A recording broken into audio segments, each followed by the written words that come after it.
নমস্কার, কেমন আছেন বন্ধুরা? আশা করি সবাই ভালো আছেন। আমি পুতুল পিঞ্জুর কিশলয় চ্যানেলে তোমাদের সকলকে স্বাগত। আজ আবার চলে এসেছি আরও একটা ভিডিও নিয়ে। আর আজকের ভিডিও হলো গয়ার ভিডিও, তো তোমরা দেখেছিলে। এবার রইল আমাদের বেনারস যাত্রার ভিডিও। এই ভিডিওতে যেটা দেখাবো, আমরা বন্দে ভারত এক্সপ্রেসে উঠে পড়েছি গয়া থেকে ওই বেনারসের উদ্দেশ্যে। এবং ট্রেন থেকে যে অপরূপ লাগছিল, পাশ থেকে আরেকটা ট্রেন যাচ্ছে, সেটার ভিডিওটা না করে থাকতে পারলাম না। মনে হলো যে আমি যেন 40 বছর আগে আমি হয়ে গেছি। তো সেই 40 বছর আগে যখন এরকম ট্রেনে যেতাম এবং ট্রেন থেকে পাশ থেকে ট্রেন পাস করতো, বা কোনো গাড়ি থেকে গাড়ি, একটা গাড়ির পাশ থেকে আরেকটা গাড়ি পাস করতো, কি অপূর্ব লাগতো। তো সেই দৃশ্যটা মনে পড়ে গিয়েছিল। দিয়ে আমি তখন ছবিটা তুললাম। তখন তো আর মোবাইল ছিল না, ফলে তখন আর ছবি তুলে রাখিনি। তখন এই ছবিটা স্মৃতিতে থেকে গেছে এইটা। এবার ট্রেন থেকে তোমাদের যেটা দেখাই, গঙ্গা নদীর ওপর নমঘাট ট্রেন থেকে দেখাচ্ছিল, যেটা আমরা পরবর্তী ভিডিওতে তোমাদের আবার দেখাবো। এটা 28 তারিখের ভিডিও। 28 তারিখ আমরা গয়া থেকে বেনারসের উদ্দেশ্যে যাত্রা করি, এবং 28 তারিখ আমরা কি কি করলাম সেইগুলো তোমাদেরকে দেখাই। 28 তারিখ আমরা বেনারসে গিয়ে পৌঁছে সকালে এই দুপুরের দিকে, এবং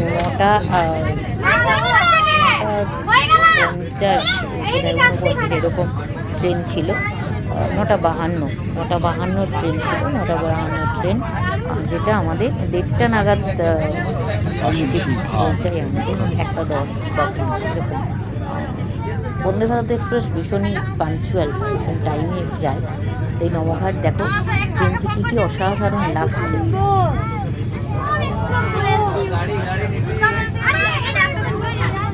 সামনে থেকে অবশ্যই তোমাদের দেখাবো। আমরা পৌঁছে গেছি।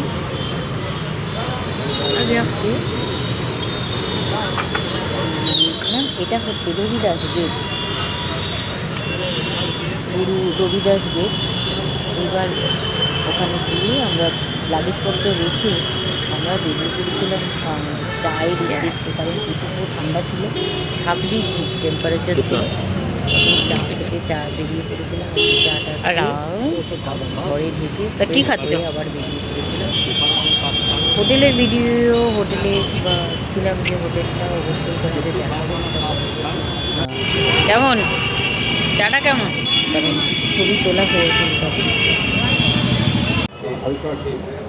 পান, বেনারসে গেলে পান না খেলে হয় না। পান খেয়ে তারপর খাওয়া দাওয়া সেরে পান খেয়ে আবার তারপরে রেডি হয়ে বেরিয়ে এই হলো বাবা বিশ্বনাথের উদ্দেশ্যে। মনে হচ্ছিল যে বাবাকে পুজো দিতে পারবো কি পারবো না, তো এই অনেক দ্বিধা নিয়ে আমরা পৌঁছে গেলাম বাবার চরণে।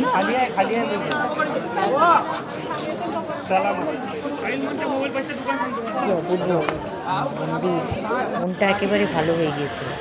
পুজো টুজো দিয়ে ভেতরের ভিডিও আমি তোমাদের দেখাতে পারবো না, তার কারণ হচ্ছে ভেতরে কোনো ফোন নিয়ে যাওয়া অ্যালাউ ছিল না। ওখানে বিভিন্ন কাউন্টার রয়েছে, লকার রয়েছে, সেখানে দিতে হয়। এই যে তারপরে একটু পুজো টুজো দিয়ে একটু ফটোশ্যুট করলাম। এটা ভিডিও শ্যুট করেছে, তারপরে পুজোর বেশ কিছু ছবি আমি তুলেছি। দাঁড়িয়ে থাকো।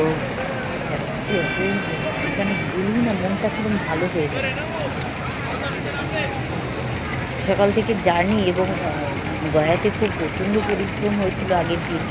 শরীরে প্রচণ্ড ক্লান্তি ছিল, সমস্ত কুমড়ো দেওয়া, সব পরলৌকিক কাজকর্মগুলো প্রচণ্ড ক্লান্তি ছিল ঠিক, কিন্তু এখানে যাওয়ার পর সমস্ত ক্লান্তি যেন দূর হয়ে গেল। মনটা ভালো হয়ে যাবে। পুরো ভিডিওটা অবশ্যই তোমরা দেখবে, না দেখলে বুঝতে পারবে না। দেখ, দাঁড়াও। একটা ঘাট, যেটা থেকে বেরিয়ে যে ঘাটটা বেরোচ্ছে,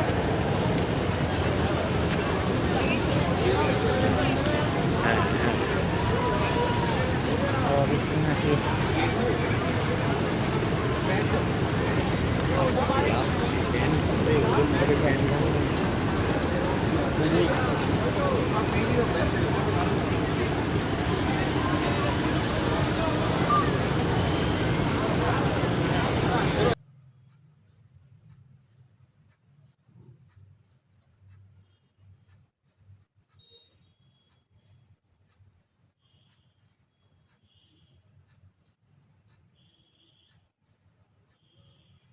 একদম ভেতরের জায়গা ছাড়া একদম ভেতরটা মানে যেখানে পুজো দেওয়ার ওই জায়গাটা ছাড়া কিন্তু সব জায়গায় আমরা ছবি তুলেছি, তোমরা দেখতে পাবে বিভিন্ন ছবি।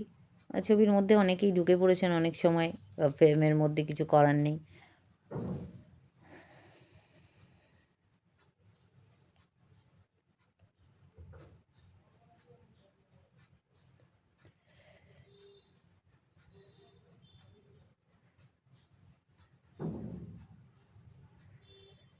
জয় বাবা ভোলেনাথ।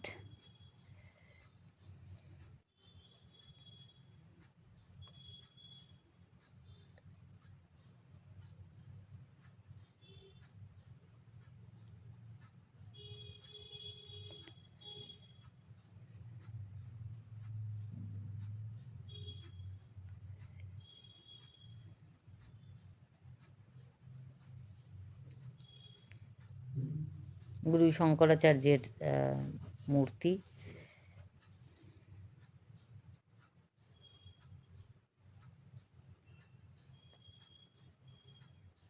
বম বম ভোলে, বম বম ভোলে।